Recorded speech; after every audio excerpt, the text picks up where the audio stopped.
Picture this: a legendary action star pulling strings behind the scenes to mold a rising talent into a blockbuster hero. That's the fascinating, under-the-radar story of Tom Cruise's significant role in influencing the upcoming remake of Stephen King's classic novel, The Running Man. But here's where it gets intriguing. How much of the original book's gritty essence will survive in this high-octane update? Let's dive in and explore the details, breaking it down step by step, so even newcomers to King's world can follow along easily. Stephen King's 1982 novel, The Running Man, is a dark, dystopian tale of survival and rebellion. It follows Ben Richards, a desperate everyman turned contestant in a deadly game show where participants are hunted for sport in a totalitarian society. The story's raw energy comes from Richard's scrappy background. He's tough from years of hardship, but his physique reflects the malnutrition and poverty that have worn him down. In 1987, this was turned into a campy action flick starring Arnold Schwarzenegger, amping up the over-the-top thrills and Schwarzenegger's iconic muscular build. Now, in 2025, we're getting a fresh take with Glen Powell stepping into the role of Richards. This new movie, as teased in trailers, blends the book's core plot with the 87 film's playful, exaggerated style. Think explosive chases and flashy action, but still hitting those key story beats from King's pages. One of the most eye-catching changes in this remake is Powell's portrayal of Richards.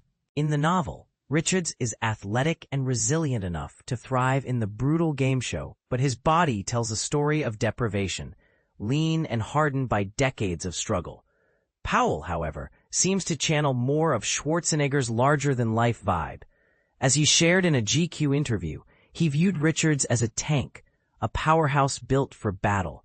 To embody that, Powell underwent intense training, bulking up with functional muscle to handle the film's demanding stunts and absorb punishing hits, all while keeping the audience engaged with his charismatic presence.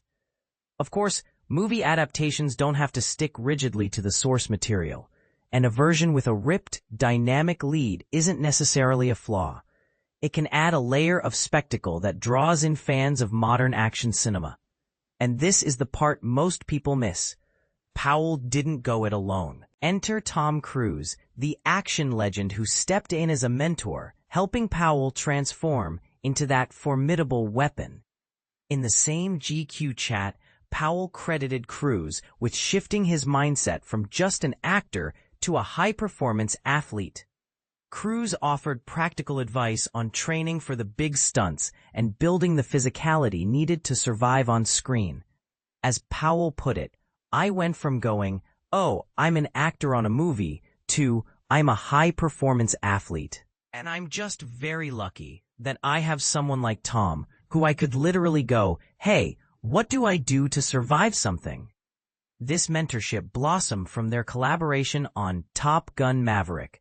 Powell was initially cast in a supporting role as Lieutenant Jake Hangman Sorensen, but he almost turned it down. It wasn't the lead he had in mind.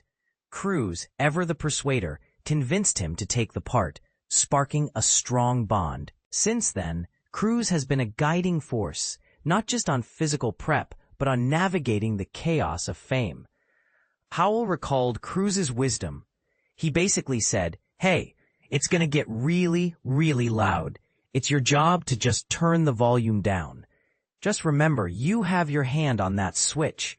You have your hand on the ability to turn up that noise or turn it down." This advice about tuning out distractions and trusting instincts has been a game-changer for Powell amid his rising stardom.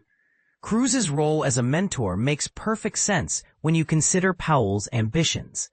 Like Cruise, who has headlined the epic Mission Impossible franchise with its 8 high-stakes films, Powell dreams of becoming a double A-list icon. He boasts that handsome, memorable face and surprising acting depth. Just look at his nuanced performance in Hitman, where he plays a charming con artist with layers beyond the action hero stereotype. Powell might not deliver a perfectly faithful recreation, book's malnourished Richards, but his star power suggests he's poised for a long run in Hollywood, potentially leading his own series of thrillers. But here's where it gets controversial. Is prioritizing a muscular, crowd-pleasing lead over the book's emphasis on poverty and grit a smart choice, or does it dilute King's social commentary on inequality and desperation? Some fans might argue that Schwarzenegger's campy take already softened the novel's edge, and this remake leans even further into spectacle.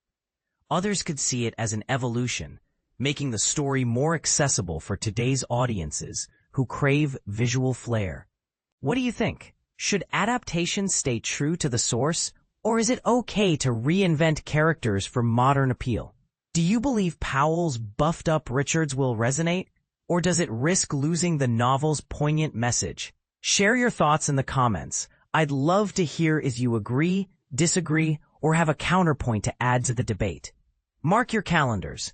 The Running Man hits theaters on November 14th, 2025, promising a wild ride that honors King's vision while embracing Cruise's influence on its star.